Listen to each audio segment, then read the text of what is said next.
എല്ലാവർക്കും നമസ്കാരം. പുതിയൊരു വീഡിയോയിലേക്ക് സ്വാഗതം.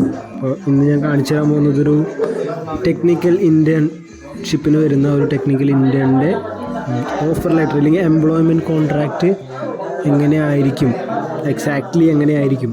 ഇത് ഇങ്ങനെ തന്നെ ആയിരിക്കും കേട്ടോ. ഇതിന് ഒരു വള്ളി പുള്ളിയും കുറയാനില്ല, കൂടിയാലേ ഉള്ളൂ. നിങ്ങൾ കണ്ടുകൊണ്ടിരിക്കുന്നതാണ് ഒരു ടെക്നിക്കൽ ഇൻറ്റേണിൻ്റെ എംപ്ലോയ്മെൻറ്റ് കോൺട്രാക്റ്റ്. ഇതിൽ ആദ്യത്തെ ഫസ്റ്റ് പോയിന്റ് ഉണ്ടല്ലേ, employment contract. The organisation implementing the technical intern training. അവിടെ ഈ അണ്ടർലൈൻ ചെയ്തിട്ടില്ലേ, അവിടെ കമ്പനിയുടെ പേര് വരും, രണ്ടാമത്തെ വരിയിൽ കമ്പനിയുടെ അഡ്രസ്സ് വരും, പിന്നെ അതിൻ്റെ താഴത്തെ രണ്ട് വരിയിൽ നിങ്ങളുടെ പേരും നിങ്ങളുടെ അഡ്രസ്സ് വരും. The technical intern training including the candidates and പിന്നെ ഒരു വര ഇട്ടിട്ട് hereinafter referred to as technical intern training. ഇവിടെ മാത്രമായിരിക്കും കാര്യമായ മാറ്റങ്ങൾ ഉണ്ടാവുക. ഇപ്പോൾ ജാപ്പനീസും ഉണ്ടാവും, ഇംഗ്ലീഷും ഉണ്ടാവും. ഓക്കെ, ഇങ്ങനെയാണ് വരിക. അപ്പോൾ ഏകദേശം ഇതൊരു 5 പേജോളം ഉണ്ട് കേട്ടോ. എൻ്റെ ഒരു 7 പേജോളം ഉണ്ട്. ഷിഫ്റ്റ് വൈസായിട്ട് കൊടുത്തേക്കുന്നതുകൊണ്ടാണ് എൻ്റെ ഡ്യൂറേഷൻ കൂടിയത്. ഇതിൽ ടേംസ് ആൻഡ് കണ്ടീഷൻസ് എല്ലാതും സെയിം ആയിരിക്കും. എൻ്റെ ഇത് സെയിം സാധനമാണ്. ഷിഫ്റ്റ് വന്നുകൊണ്ട് ഡീറ്റെയിൽസ് കുറച്ച് ലോങ് ആയി പോയി. ഒരു 2 പേജോളം ഷിഫ്റ്റ് ടൈമിങ്സ് ഇങ്ങനെ ഭയങ്കരമായിട്ട് ഡീറ്റെയിൽ ആയിട്ട് കൊടുത്തിട്ടുണ്ട് അവർ.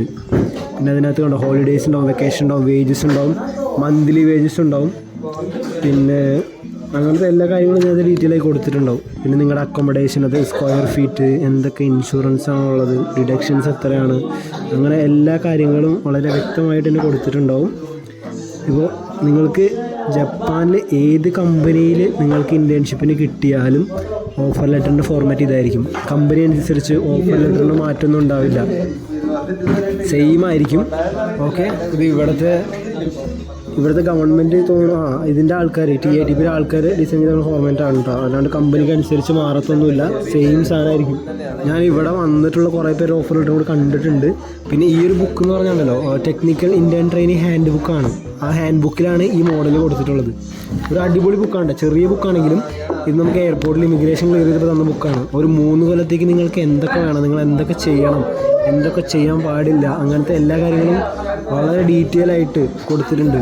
അതായത് ഇപ്പോൾ ഓരോ പ്രിഫെക്ചറിനും ഒരു മിനിമം സാലറി ഉണ്ട്, അത് എന്തായാലും കൊടുത്തേ പറ്റുള്ളൂ. അതിപ്പോൾ ജാപ്പനീസ് ആയാലും ശരി, ഇവിടുത്തെ ലോക്കൽ ആൾക്കാരായാലും ശരി.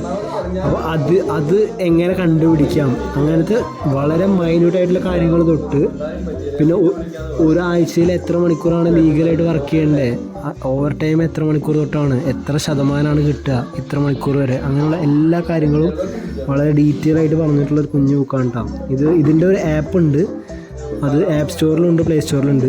അതിൻ്റെ രണ്ടിൻ്റെ ലിങ്ക് ഞാൻ ഡിസ്ക്രിപ്ഷനിൽ കൊടുക്കാം. കാരണം എനിക്ക് തോന്നുന്നു ഇതൊരിക്കലും ഇവിടെ എത്തിയിട്ടല്ല കിട്ടേണ്ടത്, ഇവിടേക്ക് വരുന്നതിന് മുമ്പ് ഇത് കൈ കിട്ടിക്കഴിഞ്ഞാൽ കുറച്ചും കൂടി കാര്യങ്ങൾ എളുപ്പമായിരിക്കും ഒന്ന് പ്രിപ്പയർ ചെയ്യാനും. പിന്നെ നിങ്ങൾ സെൻഡിങ് ഓർഗനൈസേഷന് കൊടുക്കേണ്ട പൈസ, അതിനെക്കുറിച്ച് വരെ ഡീറ്റെയിൽ ആയിട്ട് കൊടുത്തിട്ടുണ്ട് ഈ ബുക്കിൽ. അപ്പോൾ ഇതിൻ്റെ ലിങ്ക് എന്തായാലും താഴെ കൊടുത്തേക്കാം.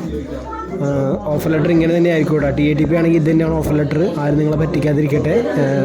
എൻ്റെ ഒരു കൊല്ലം പോയതാണ്. കേരളത്തിലെ വളരെ പോപ്പുലറായ ഒരു ഏജൻസിക്കാർക്ക് കൊണ്ട് തല വെച്ച് കൊടുത്തിട്ട് ഒരു കണ്ടീഷണൽ ഓഫർ ലെറ്റർ എന്ന് പറഞ്ഞിട്ടൊരു സാധനം അടിച്ച് തന്നിട്ട് ഒക്കെ എല്ലാം ഫ്രോഡായിരുന്നു, പറ്റിപ്പോയി. അങ്ങനെയൊന്നും പറ്റാണ്ടിരിക്കട്ടെ, എല്ലാവരും നോക്കി കണ്ടൊക്കെ ചെയ്യുക. പിന്നെ എൻ്റെ ഒരു അഭിപ്രായം പറയുകയാണെങ്കിൽ കേരളത്തിൽ ഒറ്റ ഏജൻസിയും ഇല്ല. ഈ TATP എന്താണെന്നറിയുന്ന ഒറ്റ ഏജൻസിയും ഇല്ല. അപ്പോൾ എങ്ങനെ എന്തൊരു അഡ്വർടൈസ്മെൻറ്റ് നിങ്ങൾ കണ്ടാലും ഇതുവരെ എത്ര പേര് പോയി, എത്ര പേര് അവർ കയറ്റി വിട്ടു. കാരണം വേറെ ഇത് വിസ പോലെ അത്ര എളുപ്പമൊന്നുമല്ല ജാപ്പനീസ് വിസ ചെയ്യാൻ. അപ്പോൾ അങ്ങനത്തെ കാര്യങ്ങളൊക്കെ നോക്കുക. അപ്പോൾ എന്തായാലും വേറൊരു വീഡിയോയിൽ കാണാം. Thank you for watching.